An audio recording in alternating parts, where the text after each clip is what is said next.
From Divine Sister of the Light Raeline Brady, 555 Lemurian Gateway Update. The rise of Excalibur was foreseen as part of a vision for our group.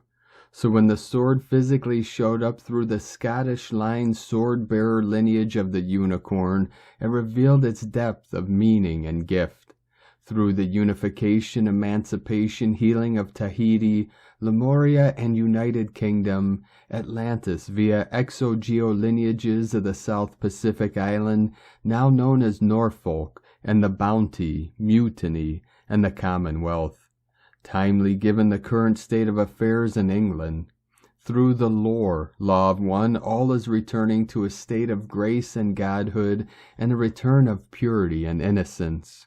All for one, one for all. Interestingly, Clarent too is one of King Arthur's two mythic swords. The first is Excalibur, the sword of war, and the second, Clarent, the sword of peace. The Clarent sword is less known because it was used for peaceful acts, whereas the Excalibur was well known because it was used to defend Camelot. Excalibur is given to Arthur through magical means by the Lady of the Lake. It is not a weapon forged in this world, but in another. A powerfully spontaneous unification ceremony took place in 100 Oaks Forest with deep reverence and divine flow.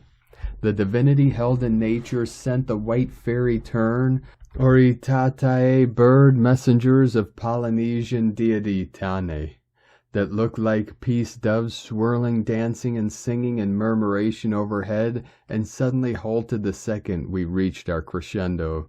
They are considered a symbol of safe return and assurance of reaching one's ultimate destination. All is connected.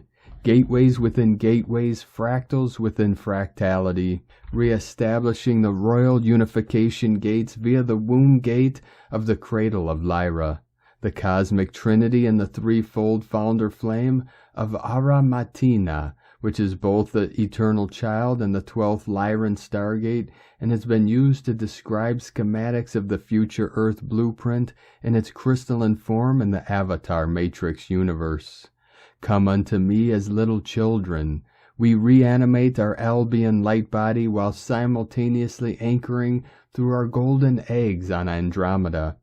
Personally, planetary, galactically, three as one principle. It is done, now and forever it is done.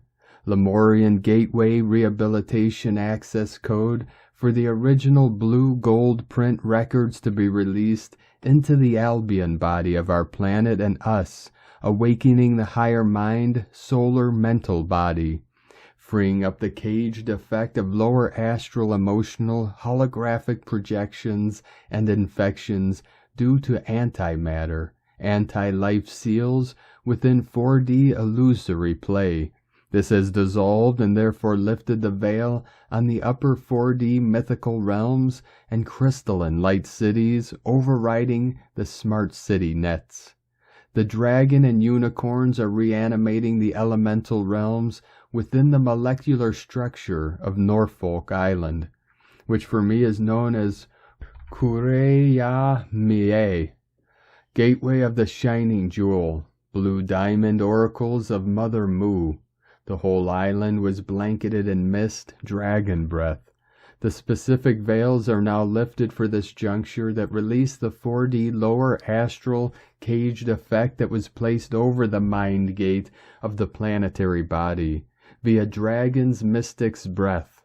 This is now reanimating the upper 4D mythical realms and breathing new life into our planetary fields as the originator gates of Gaia Galactica reconfigure golden threads of golden orb geometry, lovingly enforced by golden orb weaver spiders all over the island, are now able to sustain God's perfect geometry in connection with Source. Now and forever it is done. The Pitcairn elders here know their geo-exo lineage and are holding it down through three as one principle and geo-star lineages. In my experience, stargates are never opened directly, in this instance UK, but are safely accessed peripheral through access code configurations and connector point gates that are set up as a tamper-proof safety mechanism within the techno-spiritual architecture of the body of Gaia Galactica and us. The quarantine is now lifted. The Arthurian legends are extremely ancient archetypal memories of humanity's origins that go back into the galactic history of Lyra and Gaia, as these particular memories have been seeded directly into the Albion light body in the United Kingdom. The United Kingdom landmass holds both the Magi Grail King masculine architecture for 6D planetary wings and the Magi Grail King female 7D planetary wings architecture in one central location in the Albion light body, which apparently has features of geomantic structure that are completely unique and unlike any other continent on the planet. This is why this section of the Albion, located within this island nation's landmass, operates as a powerful headquarters for global awakening and shifting timelines. The awakening Albion holds an important key that brings unification between the sacred rod and staff architecture within the planet, which is the metaphorical Holy Grail that announces the move into the next harmonic universe and opens the timeline of the golden age of ascension. Ascension Glossary. I will add more organically as the consciousness streams flood my field. Espavo. Raeline Brady from soul-quintessence.com.